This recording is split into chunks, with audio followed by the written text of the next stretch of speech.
Welcome to Ring the Bell with the Masters of Marketocracy. Tonight, we've got a great group. Dan Wyman, Gordon Lamb, Glenn Brownworth, John Archer, Eugene Grossman, and myself, Tony Mitchell.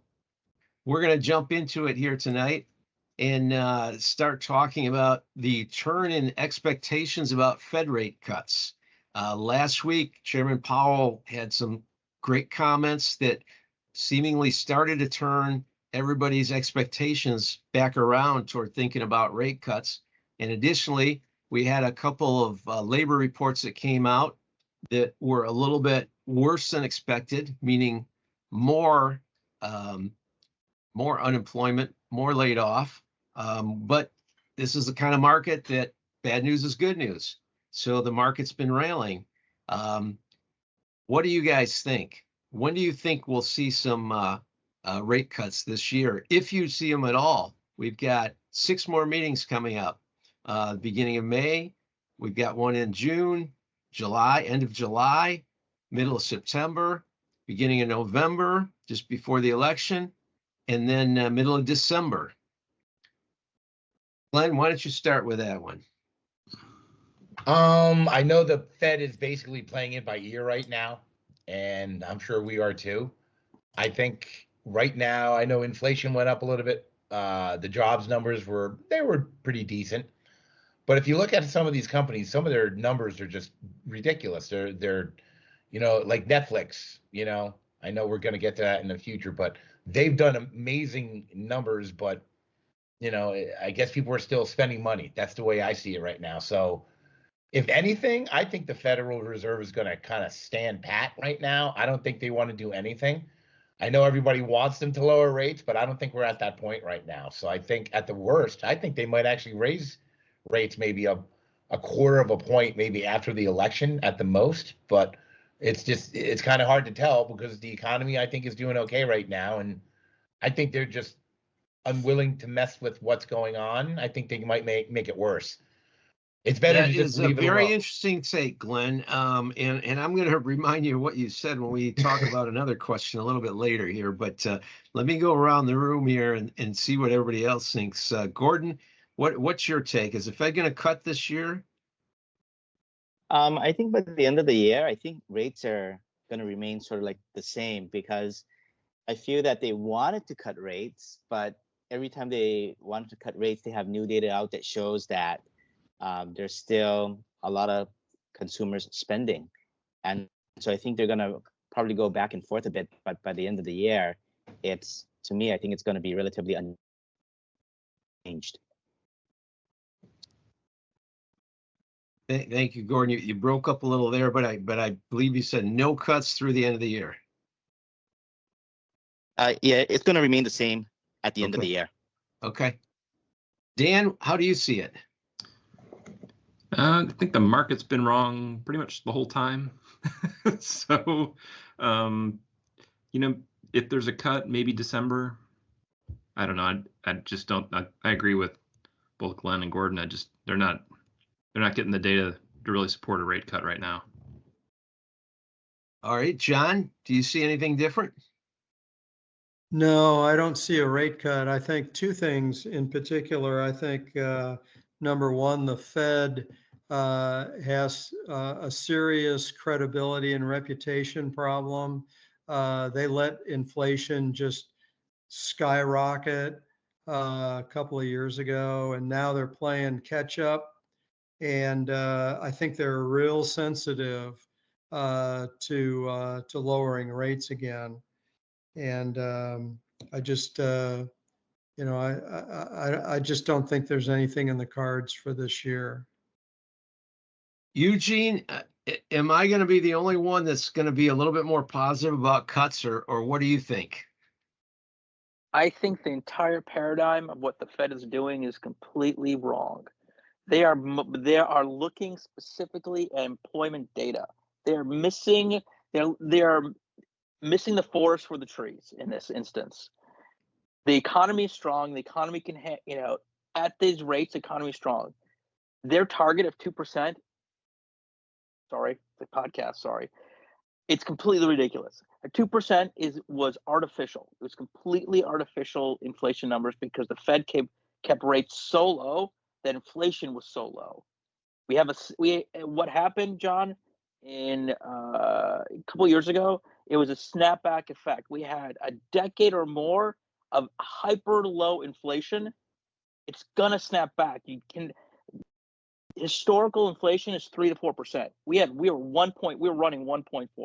It had to go up, and what happened was the pendulum swung the other way too far, and the Fed reacted and it pulled it back. And I think the Fed's going to make rate cuts because I think they're finally seeing that we're fine. And I think meeting down the road, they will make a cut. It'll be small.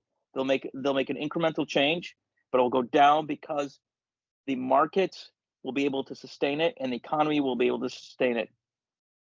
When do you think we'll see that rate cut, Eugene? I think the second or third meeting from now. I don't know whatever the dates So were. before the election, because the second or third from now would be like July or September would be actually third and fourth. Okay. I think sometime in the summertime I think they'll see a rate cut. As long as I think year-over-year inflation is like 3.5%, maybe 4%. I think adjusted, but this is normal inflation. Everyone is expecting some magic 2%. And I've written about this, that there's no way you're going to get to 2%. There's no amount of unemployment because you hit a break point, and like any supply and demand curve, you're going to hit unemployment's going to go up. Inflation won't go down; it'll go back up because you're going to be out of work. So they're playing a dangerous game with this. So I think that what they're going to do is like, let's pull it back, see what happens, and kind of go from there. Well, let me round this out by saying I think we're going to see one cut before at least one cut before the election, and I think there's a possibility of seeing a second cut this year still. I know the Fed's not supposed to be political, but I'm going to lean towards saying we're going to see a cut before the election. And Eugene, you have a point about not hitting the 2%, but you also have a point about the deflation that we were seeing up until COVID. And I think in the back of the Fed's minds, they think about that too and know that we're going to get back to that point at some point. So I think that they're going to not wait until we hit 2%, but put a cut out there in advance to keep the economy moving. So good discussion. I'm sorry. I think Eugene has a good comment there, though, that all the disinflation trends that were in place for the past 20 years are going the other way now. 2% probably should be abandoned. A lot of discussion around that, and that's why, like I say too, I agree that, and I think that they won't wait until it's 2%. I think we'll see a cut before it's actually 2%, because I think in the long term we'll still start seeing deflation pressures because of what created them before, all e-commerce, and everybody's a better shopper now because of being able to go compare shop prices online. Plus AI should actually at some point bring pricing down. So great discussion, guys.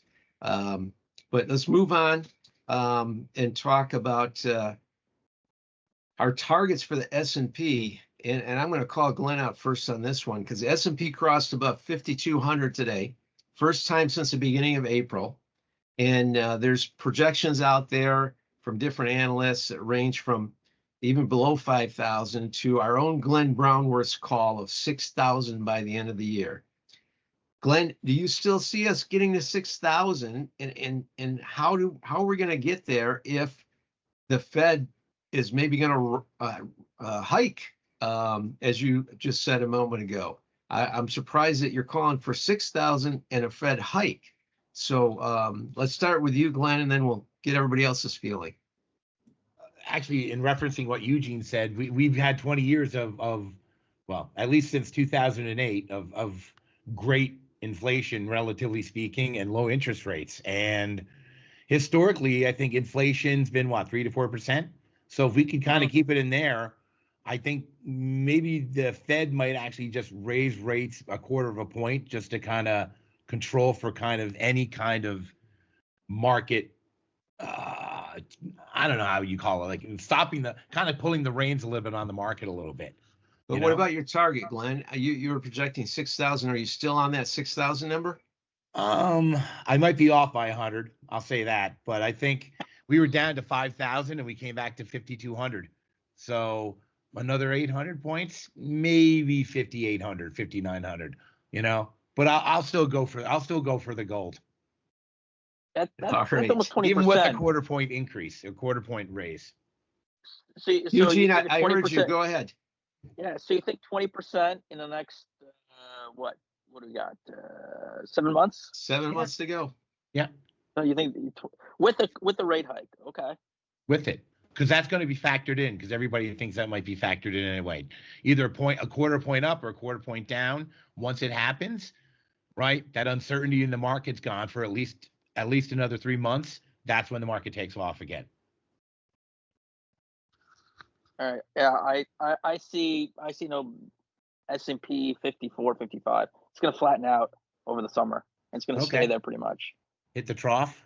All right. Yeah. Summer doldrums. All right. Yeah. I'll bet Dan, you. what are your thoughts? I mean, 10% seems achievable, like 10% more from here, right? That's kind of what Glenn's calling for. So maybe you get 55 to 5,800, somewhere in that range. That feels achievable. I do want to point out that a call on the S&P 500 is really a call on big tech these days. I mean, I think that makes up about 30% of the index. So you're pretty much saying you think Microsoft, Apple, Google, Meta, they're going to perform. And that's pretty much going to drive what the S&P That's does. a great point, Dan. Or it could be that they're driving a little bit and the rest of the market, finally, we have this rotation and we start seeing a lot more going in the rest of the market too. Yeah. Well, those companies, think about this. The Microsofts, the Googles, the NVIDIAs, all these companies are profiting because all these other companies, the little companies, the middle companies are buying their products. Yep. People are using Microsoft for their business. They're using NVIDIA in their business on their computers. They're using Google for search. You know, people are advertising more on Meta, right? So, well, to your point, money. Glenn, some of it's a zero-sum game. You get one company that raises their capital investments and they get punished for it. And that means, though, another company is going to benefit by the investments that's going into it, whether it be Microsoft or NVIDIA or AMD or whoever. So, yeah. Gordon, what are your thoughts on a target for the end of the year? My target for the end of the year is probably going to be around 5,700 to 5,800 for the S&P. I like the optimism of the group. John, I know you don't like to predict. Do you have any thoughts on this you want to add? Yeah, I don't predict, but I think what I look for in market moves is corporate earnings, as Dan said. And I think we've got particularly these big tech companies, $100 billion in revenue, and they're growing at 10, 12, 15% a year. I mean, it's nuts. And I think you're going to continue to see that trend. And I think, I don't see anything out there that would preclude the market from not going as high as what, our other panelists have suggested. I think, and I think I'm still in the camp. I think I said somewhere around 50, 55 to 57 earlier when we did this exercise. And that's kind of where I'm still at. I think that's doable. I think the market can still run up. I think that we may see 2 cuts this year. And I think that's going to be a boost to the market. I think one will come earlier than everybody's kind of expecting, and that will be a big boost. The election, that could go either way with the market. So I think it could be a little bit choppy through the rest of the year, especially as we get closer to the election. But it's going to be an interesting year for sure. Let's talk a little more stock specific. And NVIDIA, we talked about it last month. It's still one of the most talked about stocks in the market. It's been kind of range bound in the last 2 months or so. And even though it's a wide range, but how are you guys feeling about AI is the hype over? Is it just beginning? I think every one of us holds NVIDIA. So if you believe in the AI that's still going, how else are you playing it? There, AI is really, and it's really like, there's so much you can do with it right now that no one's really tapping into it. And I know that NVIDIA wants, to get into like healthcare, but it'll be incremental because learning, you're going to need excessive amount of data points, especially in healthcare, to do proper diagnostic systems. And so this, AI, I see like a 30, 40, 50-year play. If you're not in it right now, you need to be. There's a lot of, not just in healthcare, in, lending and finance and banking, you name it, in manufacturing, it's going to be there. Do you have any specifics? Do you have any specific stocks you're playing AI with at this point, Eugene? I'm still like, what I'm doing is I'm researching at like specific companies, and I'm right now I'm looking at companies specifically at healthcare, because that is a wide open green field right now. You want to make money, develop an AI system for diagnostic tools, an AI system for even managing like day-to-day operations within a clinic. This companies are going to make money hand over fist, because a lot of these doctors are so overworked they can't keep track of what's coming or going. You develop a system for them, just to people to like schedule appointments, and then you can actually, then the AI will track who's been the most absent or patient that doesn't show up, and what's your patient fall off. You can track all this stuff through AI. Helps the clinic or the hospital. How do we staff appropriately? Do we know, like, all right, so we have 50 patients coming in, and 30% of those patients never show up. Staff appropriately and start helping reduce costs, instead of being staffed at 100% for that day because we have 50 appointments. Oh, now we can cut back some staff for the day. So it all depends on how it's applied to. But I think NVIDIA is getting into that. I think that right now that's the biggest play you could do around it. There's some smaller companies that are looking in in finance and investing, but for that, I think NVIDIA right now. Dan, do you have what are your thoughts about AI? How are you playing it? I do hold NVIDIA. I think I traded. It had become a big part of my portfolio, my model portfolio early in the year, and I trimmed it back to 4 or 5%. But I'll probably just hold and just kind of keep it there. But yeah, the AI applications are going to be widespread, and right now everybody wants to put it on their website and say they're in it, just so they get a little pop in their stock. But there are some real players. I mean, I like the CrowdStrike is one where AI is basically threat detection on cybersecurity. So I think that's one that I hold, and I think is a pretty reasonable use case for AI. Gordon, what are your thoughts about AI? I think at this point, there's just so much innovation going on, and I've seen some of its capabilities. It kind of reminds me of 2000 when we heard about Cisco Systems and how they're going to change everything. And Cisco Systems at that time was a big play. So there's all that excitement and all that future potential. However, in terms of making it accessible for current businesses right now, I don't know how long that would take. And so I have NVIDIA, and even without the AI play, I still think NVIDIA is a good buy. I mean, NVIDIA is trading at $887 a share right now, and AMD is at $152. And even though AMD seems like a much cheaper stock, NVIDIA value-wise is actually a lot cheaper than AMD. Yeah, absolutely. The price earnings, yeah. Yep. Glenn, where are you at with the AI plays? Well, about 3 or 4 years ago, everybody in the gaming community was complaining that NVIDIA only cared about, machine learning and, building giant supercomputers and that type of thing. And they were making more money in the gaming market than AI and building, these cards for inferencing, as it's called. But now that whole thing is completely flip-flopped, and now I'd say at least 60% of the revenue is from the data center and 40% is from gaming. But they still make a lot of money in gaming. That's one part you forget. That's where they got started, making games. And the gaming market with VR, and you're going to integrate VR with AI, where you're going to be in an artificial environment talking to some AI generated non-player character, and that's where it's all going to go. And then it could go back the other way. Gaming is still a huge market for them, not just AI, but the AI is going to be integrated into the gaming engines in such a way that the gaming engines are going to become more intelligent.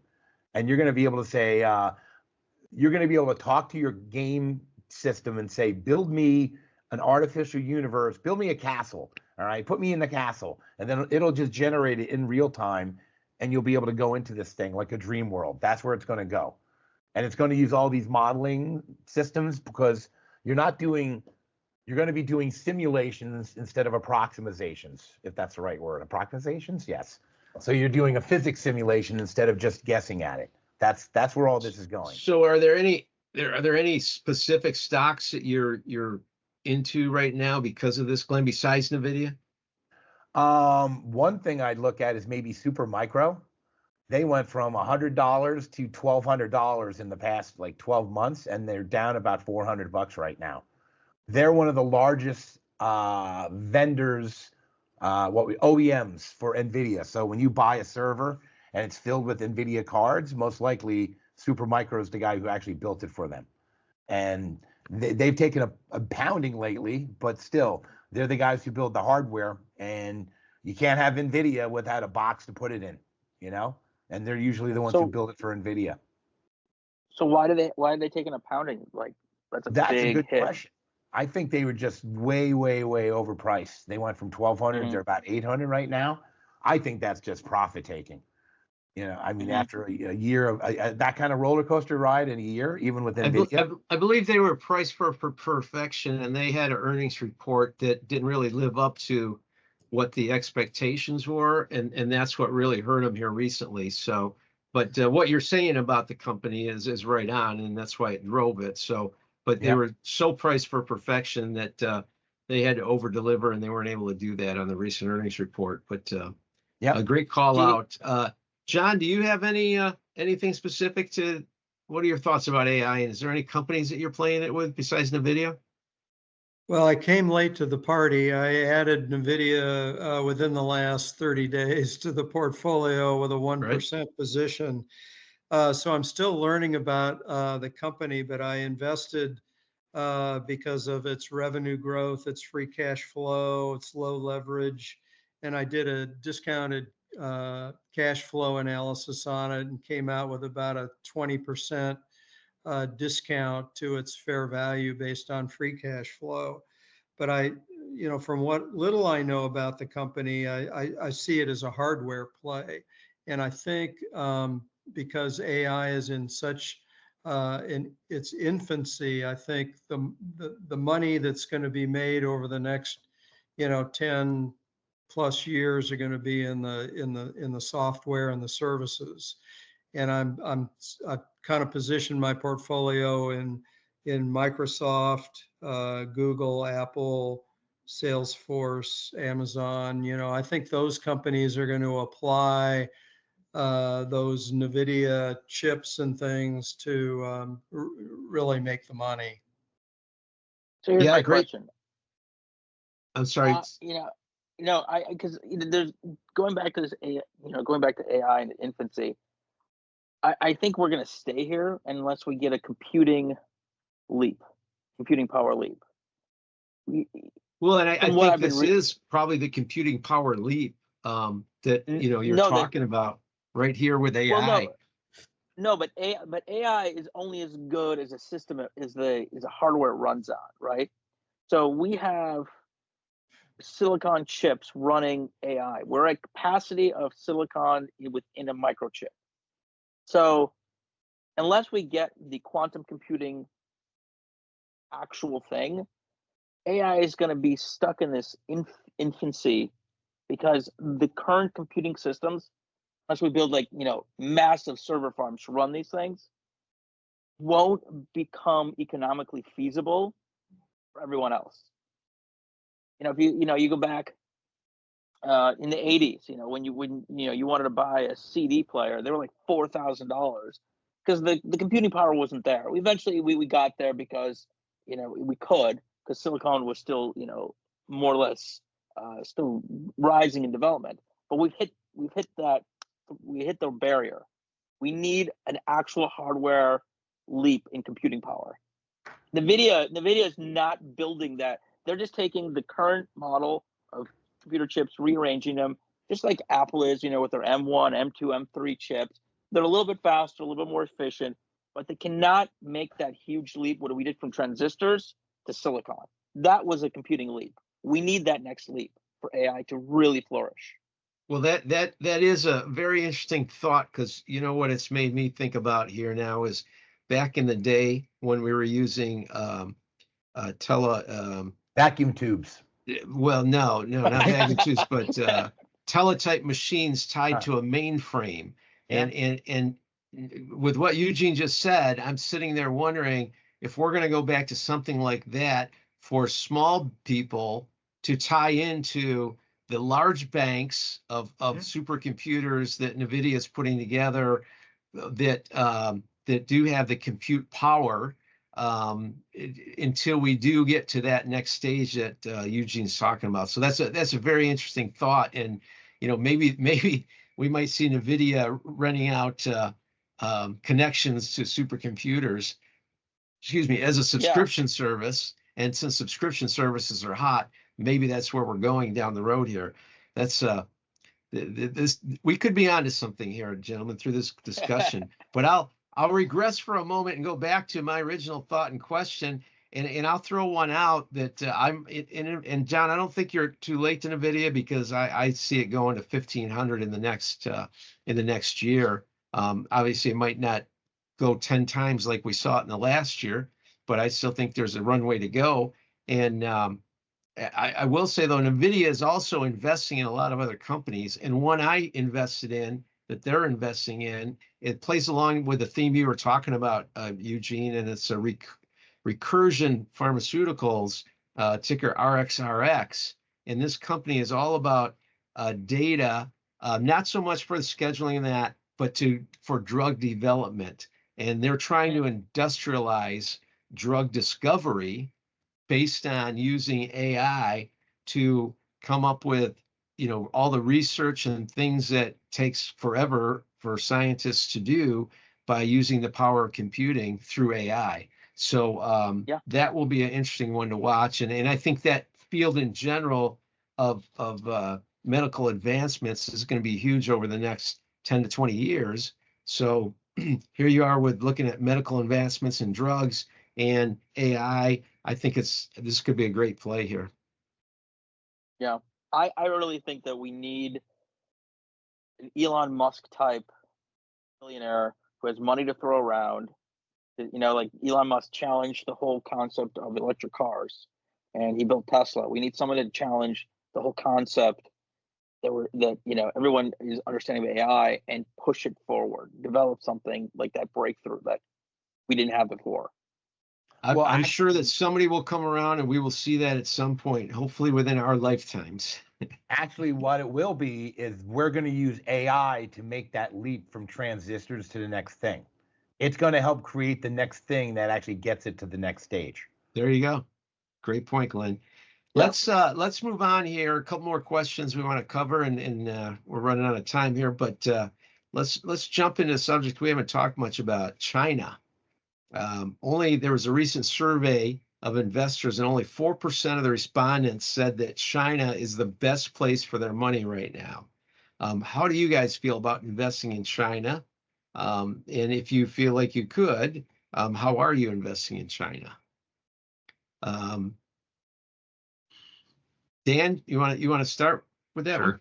I mean, I avoid it because I don't understand it at all. I feel like the government could just step in and take over a business on a whim. And that's not the kind of risk that I really want in my portfolio, in all honesty. I don't blame you. That's a good solid position.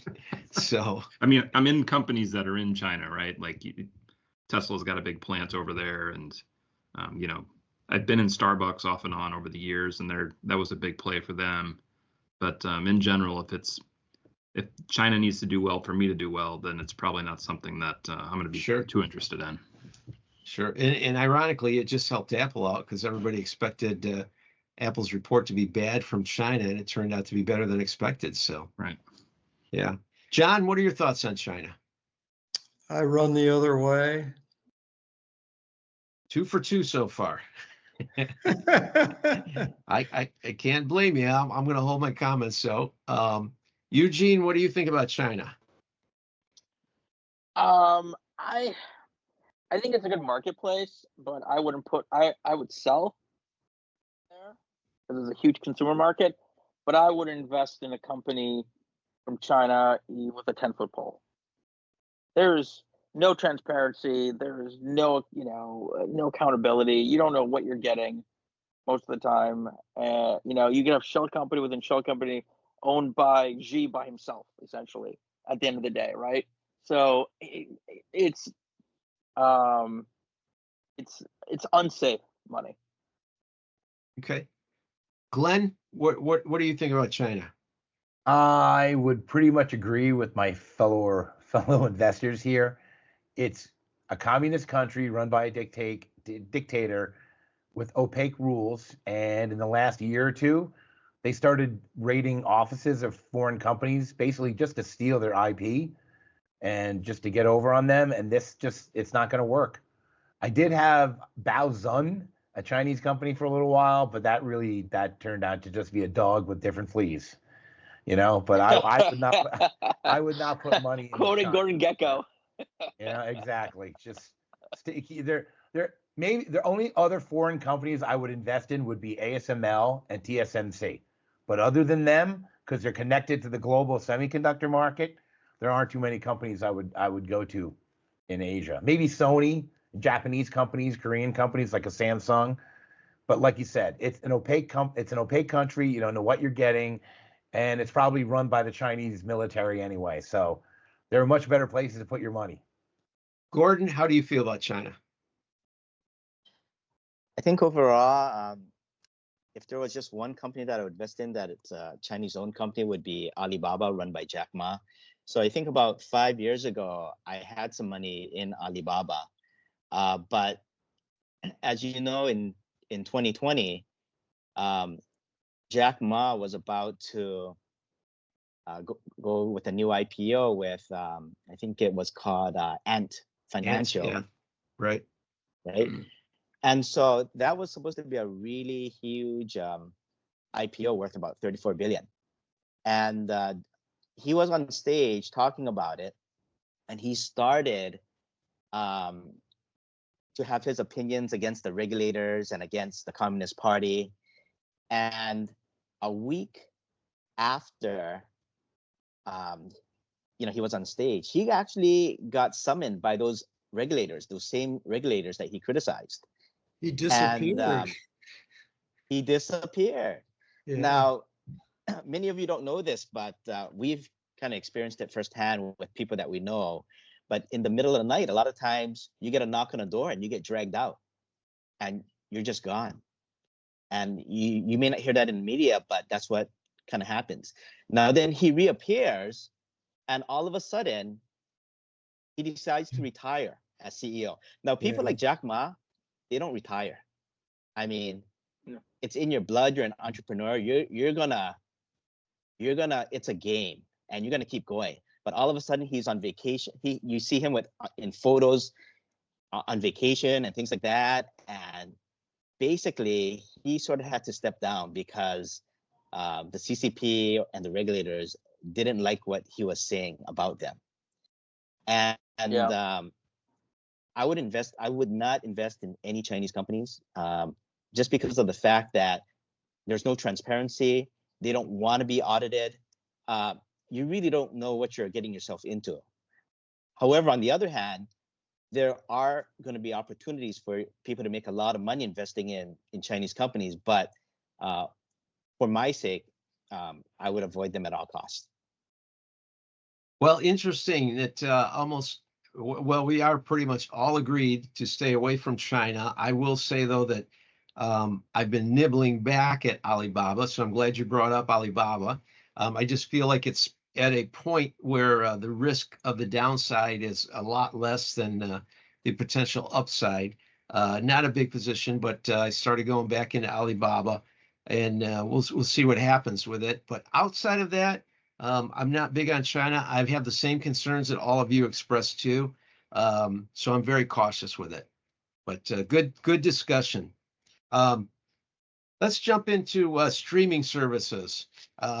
Even Netflix actually was hurt when they changed their reporting methods here recently.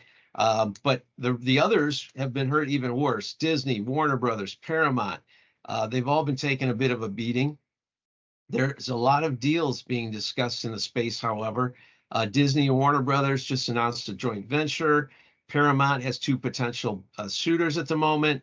I'm curious what you guys think of the future of streaming is, and if you're buying into any of these companies. Glenn, you want to start? Well, and Netflix is up to 612. Wow. But it's still not back to its 21 all-time high of over 700. Yeah. Well, I guess the plan of Netflix to start putting ads in actually worked out, because I guess people are willing to pay money every month to see ads, you know? So are you an investor in any of them? I used to be an investor a long time ago. I thought they kind of got a little expensive for what you were getting out of them. And then it seemed like what was happening post-pandemic is all those companies that took off because everybody's at home. Well, everybody started going back to work, and they started getting rid of their accounts for all these other online services. That's why I thought it would kind of go down. But when it comes to streaming, I mean, they're the guys who kind of invented it. And when it comes to Disney and Warner Brothers or Paramount, I think streaming was one of the worst things that happened to Disney, because they diluted their intellectual property. Where in the past, what all these companies would do is they would license their movies to Netflix and let them do all the heavy lifting, because where they would be a content company, and then they would license it to the distribution company, right? The way the movie theaters would work. But now they don't have enough movie theaters to actually make enough money off their own individual content. And I think that's why Netflix will always outperform the Disneys and the Paramounts and the others, at least in the streaming. So you're not in any, and you wouldn't buy any right now, Glenn? No, I think they're a little expensive right now. Although they had pulled back, I think I'd wait a little bit. They were actually down a couple months ago to 550. That was probably an opportunity then, but now, I don't know, very expensive. Dan, what are your thoughts of all these entertainment companies playing in streaming? I think they haven't solved the problem yet. I think they can't get enough subscriber dollars to make it worth their while. It's you would think if Disney can't make it work, who's going to make it work, right?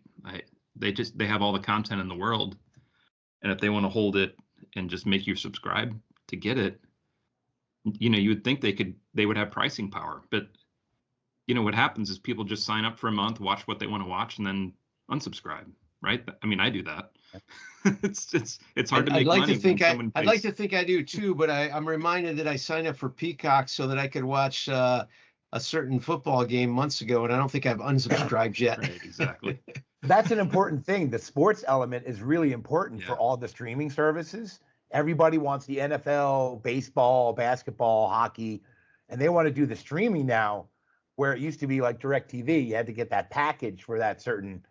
Now we've come full circle to the cable bundle, where now it's the streaming bundle instead of the cable bundle, right? John, any thoughts about any of these streamers? I don't follow the industry. I don't understand it, so I don't invest in it. Sorry. Okay, good enough. Good enough. Eugene, any thoughts? Yeah, I've actually held Netflix for a long time, even the old portfolio and the new one. A lot of times, something that I will invest in what I use. We use Netflix. We use it a lot. I held it for a long time, like service. So, I see, I see its purpose, especially with families and children. There's like a whole plethora of like cartoons and kids movies you can watch. It's simple. There's a funny story. We don't have ads on our Netflix for whatever reason, but we were overseas and my kids were watching TV and they couldn't understand what commercials were. Like, what is this? Like, it's a commercial. They've grown up their entire lives watching streaming services. So, now that Hulu is bought, merged with Disney, it's condensing. So a lot of the players are starting to merge. It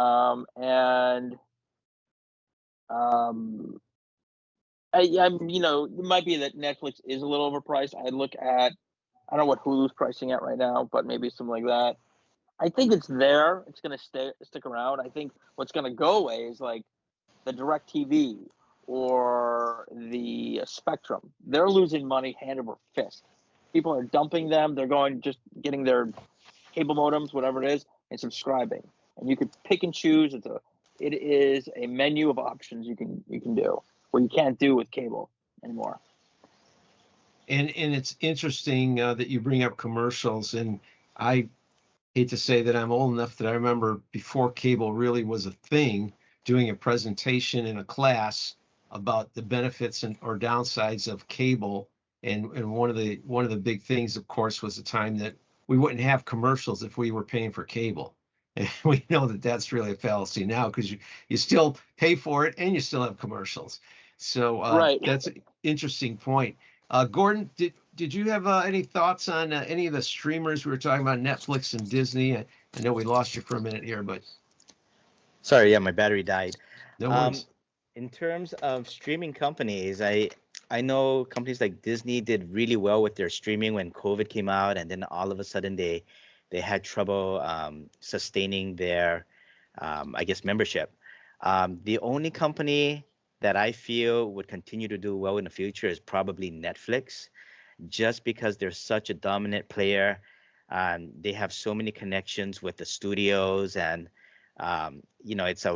they run it like a well-oiled machine, and I think they're going to continue to probably grow their revenue internationally as well. So in terms of streaming companies, that's probably the only company that I would be confident in investing.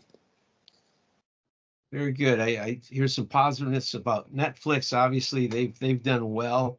I'll tell you a little story. I had a dinner with Dan Aykroyd a couple of years ago, and we were talking about Netflix, and he said he's still waiting on his checks. He said it's one thing Netflix does is they work out deals where the actors don't get paid like all the traditional networks. And so that made me think, Netflix, they got something going there. If they don't have to keep paying out the big dollars to the actors, I'm sure they're paying something. But I will say that, interesting enough, after I prepared this question for tonight, I happened to catch an interview with Tom Rogers on CNBC. Tom is a past president, an executive of a couple of the big networks, and he's been pretty negative on Disney in the past, and he really changed his tune today.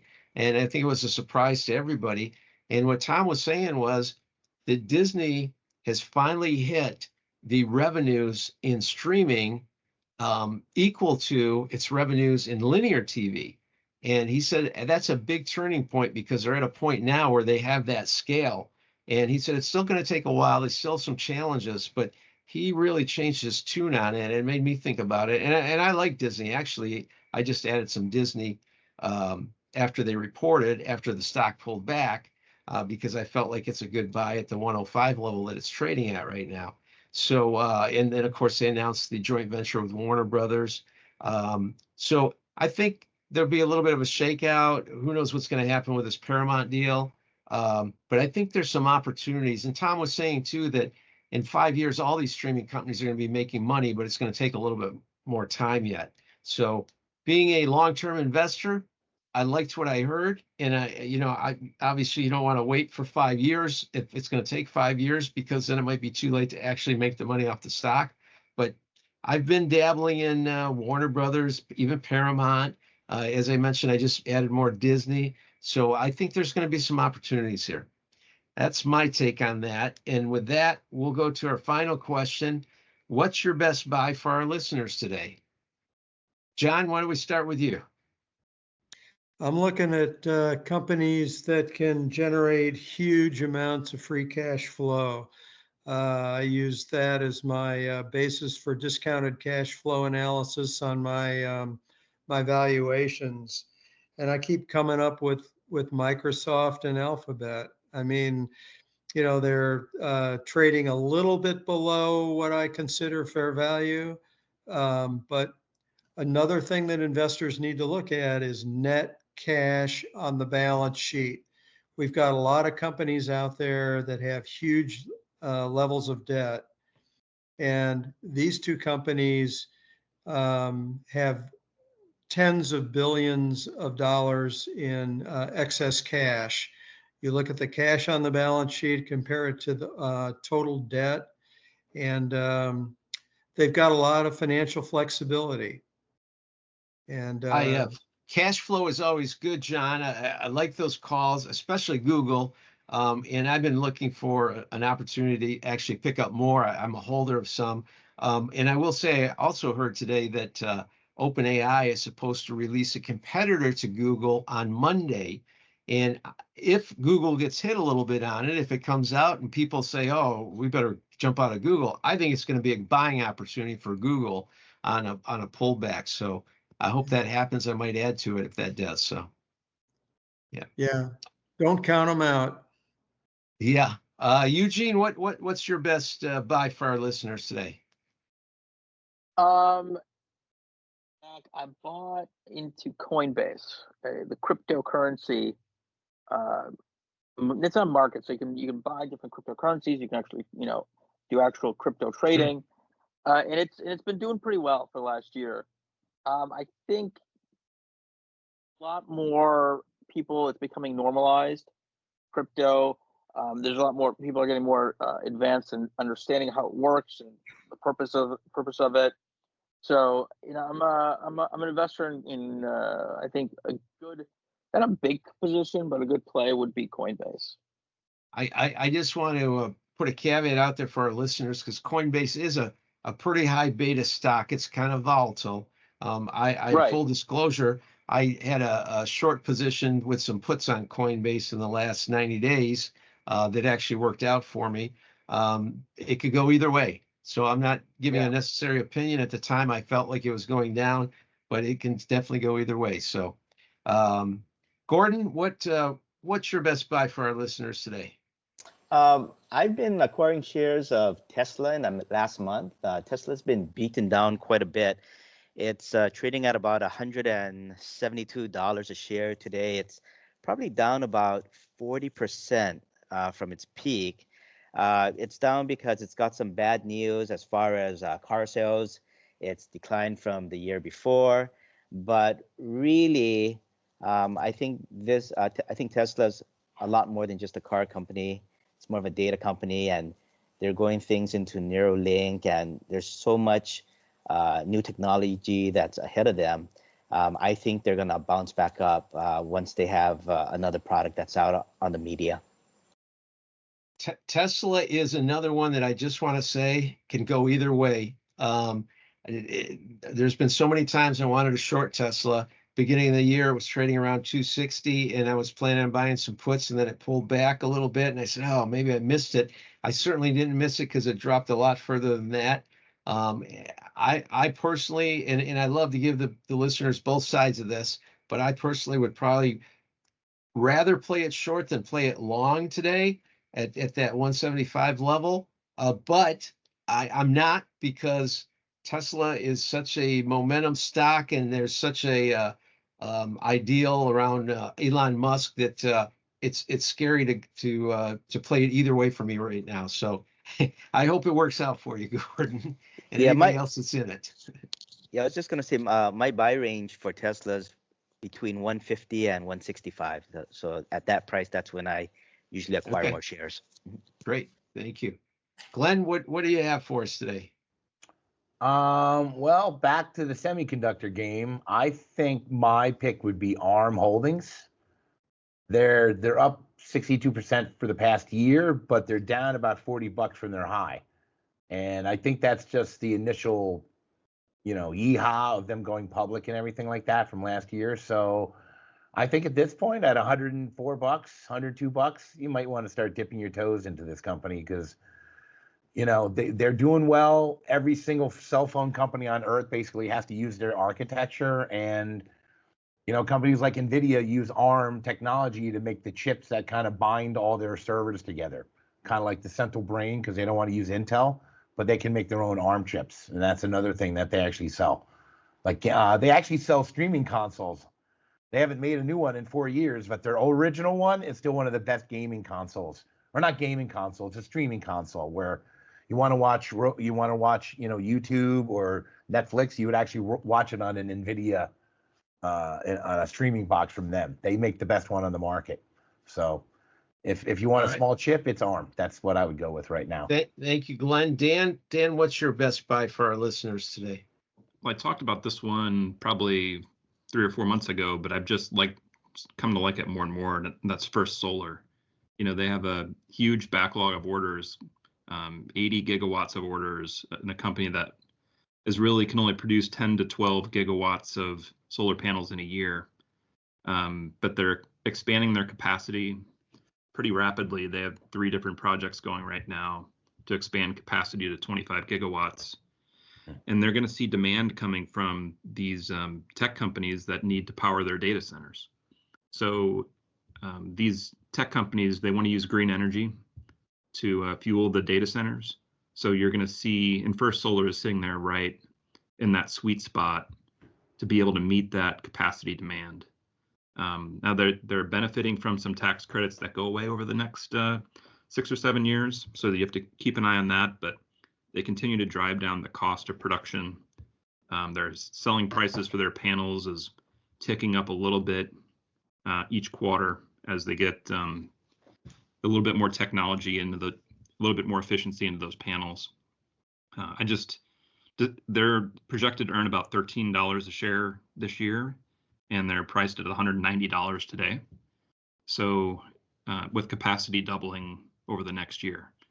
So it's really something to keep in mind. I just don't think the market's paying attention to this. Nobody talks about it on CNBC, but I think it's going to be a pretty big winner over the next couple of years. Dan, I like that. And one thing that you said there that we really didn't talk about tonight, that people are talking about right now, is the electrical demand for all this AI. And it's really just driven the utility sector up in the last few weeks. And one of the big questions out that today discussed was, will it continue, or is this going to pull back? And in the long term, we know the demand is going to be there. So I'd like what you're thinking there. And I'm going to have to look into First Solar myself a little bit. And I'll round it out today with two final thoughts. One, and I believe I might have mentioned this one before, but I really like Mattel going into the end of the year. Mattel's obviously a toy company, but there's been like a little mini baby boom because of COVID. So I think the toys actually can play well going forward. And actually recently Hasbro and Mattel had some pretty decent reports. But I like Mattel more for the ecosystem that they're building, because they're taking all this this IP that they have and all these properties that they've been developing for years, turning them into movies. Barbie movie's already done great. They've got a lot more movies coming out. And not only that, but they're coming out with their own theme parks. They're opening their first theme park. It's not going to be on the size or scale of a Disney. It's going to be smaller. But they're opening their first one in Phoenix, Arizona, which is a great area because there's no other theme park around there. And they've already got a second one planned that they're opening outside of Kansas City, which again, it's not an area where you have a theme park close.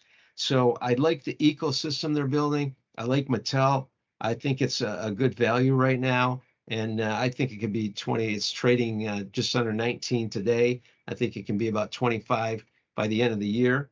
And the only other thing I want to mention is keep an eye on Boeing. I talked in the past how I got out of Boeing after all the problems they had. I've been waiting for it to come down to a level that I might want to get back into it. It's actually jumped back a little higher. I'm hoping to get in the 160 range. I don't know if I'll get it because now it's trading at 180. But they have the launch of their rocket ship, which had gotten delayed earlier this week. That's supposed to go off tomorrow morning, and that's going to be pretty big for Boeing. If that goes off well, they'll be delivering astronauts to this space station, as well as Elon Musk's Starlink. And that's kind of a feather in the cap that Boeing needs right now as a successful launch for that. So we might see Boeing start to move, but I'm hoping to get it a little bit cheaper yet. I thank everybody and remind all our listeners that you can view everybody's records and a little bit more about their portfolios and their background at marketocracymasters.com. And we also have its sister site, marketocracy.io, where you can participate in a stock picking challenge and you can get more information, view our videos, view our newsletters, view our podcasts. So please check out those sites. Thanks for listening, and thanks for everybody that joined tonight. Thank you. Thank you.